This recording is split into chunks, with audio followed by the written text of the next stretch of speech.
Welcome, ladies and gentlemen. My name's Dychronic, your host here on this Destiny 2 video, and today we're going to be talking about the weekly reset for April 7th, 2020. Everything that has reset from the Nightfalls to the new bunker to Crucible to Reckoning, everything that I can cover in a weekly reset. And as I mentioned, there is going to be a new bunker and it will be on Io. So if you want to go and upgrade your Io bunker, this is the third and final bunker, the final set of legendary lost sectors, the final thing that you probably need for a lot of triumphs to get your seal, aside from that one secret triumph, which I assume they're going to release in the last 2 weeks of the season. Outside of that, if you take a look at the calendar, the next item in the calendar will be both the Grandmaster Ordeal and the Guardian Games in 2 weeks from now. Again, the Guardian Games seem very similar to a lot of previous events, very faction, rally style. You pick one of the 3 different classes to donate some things to, very Olympic style. Probably going to have double experience, and then Grandmaster Ordeal Nightfalls are just going to be near impossible to complete. So there's going to be some pretty cool endgame stuff, and my assumption is that that last triumph for the seal is going to be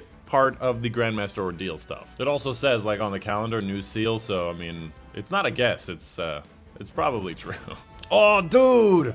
Oh, I wanted to buy this shit, but oh, look, there's 2 of them! Nice! Oh, they look good. They look good. They're very sick and weird. They look good. Anyways, without further ado, let's go ahead and move on with the Nightfalls. First up for the Ordeal this week, it will be Broodhold. That's going to be that special witch brood mother in the bottom that splits into her dark form and regular form. And I would say this one generally has a decent amount of points. It's not as much points as Warden of Nothing, so this is probably something that you're going to have to do on the 1000 or Legend difficulty to get that 100k. And there is no Nightfall unique for this Ordeal Broodhold. As for the regular weekly Nightfalls, we have first off Guardian World, the big purple Cyclops at the end, dropping the Universal Wave Function exotic ship, which actually has an animation on it with the little cubes moving around. I think it's pretty cool.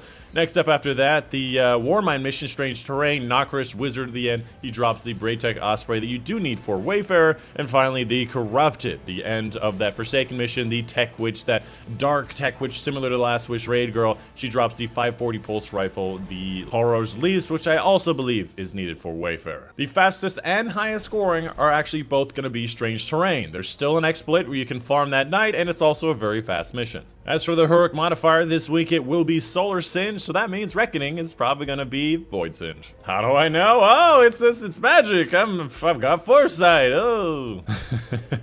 For the Crucible, first of all, we have Momentum Control, a very, very good game mode, especially if you're going for Randy's throwing knife, because a lot of scout rifle kills, especially multi-kills, are a bit difficult to get, but in Momentum Control, you can almost one-shot everybody and two-shot people with the faster fire rates, and it is actually a lot of fun and very good for getting a lot of different things you need certain kills with, or multi-kills or streaks. The Thorn is probably pretty easy here as well. Lots of good stuff there. And the other one will be Showdown if you're interested in Showdown. As for Reckoning this week, it will be the likeness of Oryx. If you're looking to farm out some spare rations or anything that is going to be in the Oryx side of things, it is available. And like I said, it is going to be Void Singe, and today is actually heavyweight, so good combo there. Also, on that same topic, I have good news. I finally got the Notorious Invader vest to drop on my Hunter, which means I literally just need to finish off these 2 emblems, and I will finally have my Reckoner's seal. It has been way too damn long for this damn seal.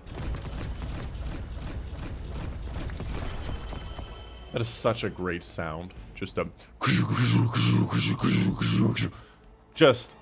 excellent. Moving on to the Flashpoint, this week it will be taking place on Mars, so completing the public events, lost sectors, and heroic adventures to finish this as fast as possible. And while we're here for Escalation Protocol, this week it will be the Shotgun, one of the best special weapons in the game in my opinion. It has fallen a little bit because of the new options these days, but it's still an excellent weapon, extremely powerful for Gambit as its solar damage. It has a trench barrel, it's rapid fire, it's a whole lot of fun. And in case you were wondering, last week was all 3 and next week will be the SMG.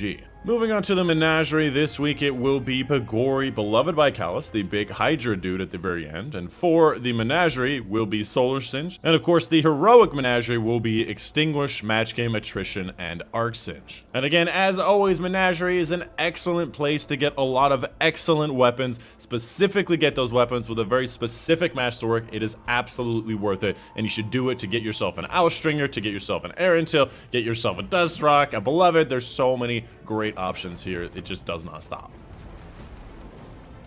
Whoa, a lot of people just spawned in next to me. What just happened?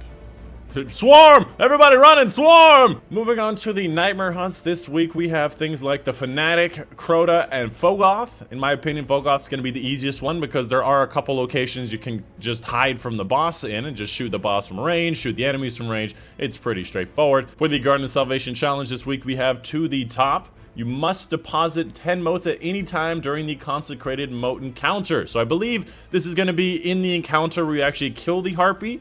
And during this encounter, you can deposit motes. Instead of doing the standard 5, 10, 10, 5, do 10, 10, 10, and you should be able to get this challenge. And it should not be that hard. You have a decent amount of time to get those minotaurs killed and run over. You know, I just thought about it. I guess the first 3 encounters of this raid are the consecrated mine encounter, if that harpy's name is consecrated mine, because we're literally just chasing this dude. The first part, he's eating like a minotaur and he's having a good time, and we just chase him through these walls, and then he goes to the center of this big old square. We get in that square, and then we chase him around and shoot him a whole bunch. I mean, it feels like we're animal hunters, and we did something wrong. I mean, that just seems mean. And all we wanted was his boss. I don't know what the hell the point was. Moving on to Eververse's inventory, showing off everything that is available for Bright Dust. That is an excellent ghost shell right there. Treasure Hunter Speed Demon, that is adorable. Do you see this right now? That would be terrible to Photoshop, so I'm not gonna do that. Moving on, let's go ahead and talk about the things that are available. First of all, we have Circadian Chill, an interesting, white and blue shader. Obviously looks different on the different classes. We have an ornament for the Last Perdition, a weapon that I have used a lot, although it's really not that special. We have the Big Red Button, very special ornament. When you stop the ornament, or the emote, not the ornament, the emote, it then clicks the button. I definitely think that's something that's worth you getting if you don't have it. And then obviously you have the Motive Force, which is a standard looking sparrow, which is weird. Moving on to the other Bright Dust section. Alright, we have some interesting options here today. First of all, we have the Tip of the Spear sparrow, which again, I still don't really know what this is supposed to be. I know it's supposed to be like Season of Dawn related, but I feel like it's supposed to be based on something. I just don't see it. We have the Solar Sails ship, which is that one that I was actually just mentioning earlier that has these incredible solar sails based on an actual true design of a solar sail powered ship for space, which I think is pretty cool. We have the Dawn Shades emote, which is pretty funny on top of like this ski mask that I've got going on here. We have the Patty Cake multiplayer emote, which is pretty straightforward. It's Patty Cake. We have the ornament for the Wardline Zero, which actually is very, very nice. I do like this ornament. We have the Lux sleeves, if you were looking for them. This is, again, very class specific, so I'm on my Hunter, so I see the Hunter version, which I obviously will be getting because the full Hunter set is dope as hell. And then obviously, oh, this is something I would like to get. I didn't realize there was an ornament for the Rain Flux, but that is incredible. I am getting that right now. And of course, across the bottom, we have things like transmat effects, shaders, and all the whatnot you've seen before. I didn't even realize I wanted one for my Rain Flux. That's incredible. Yeah. Yeah, you know what? Yeah. Yeah. I mean, YOLO, you know what I'm saying? Yeah. Guardian, what puzzles you? Whenever you talk to me, Rahul! I was about to call you Rasputin. I no longer need of your service, Rahul. I can dismantle or decrypt the purple engrams by myself and the blue ones. I don't ever need you anymore.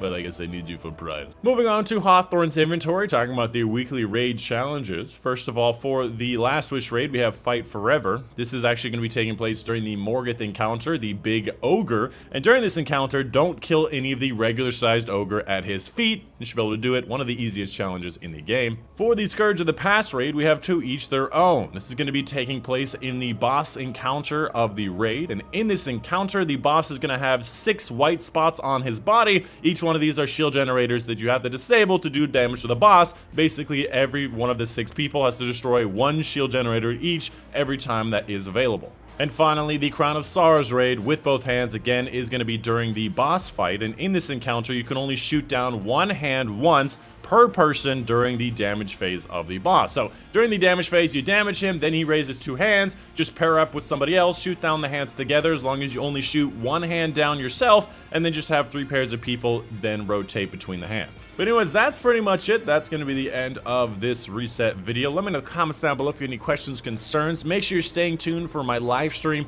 I usually do a reset live stream around 12 p.m. Pacific Daylight Time, which is going to be pretty much right after I post this reset video, so make sure you comment come by, check it out. Let me know what you thought of the video. Let me know what you think of the channel, or just let me know how you think of my very poor gameplay. I'm not very good at this game, but you know, I give it a good try. But that's it. My name's Dychronic, and I'll see you guys on the next one. This is satisfying. This is very, very satisfying, let me tell you.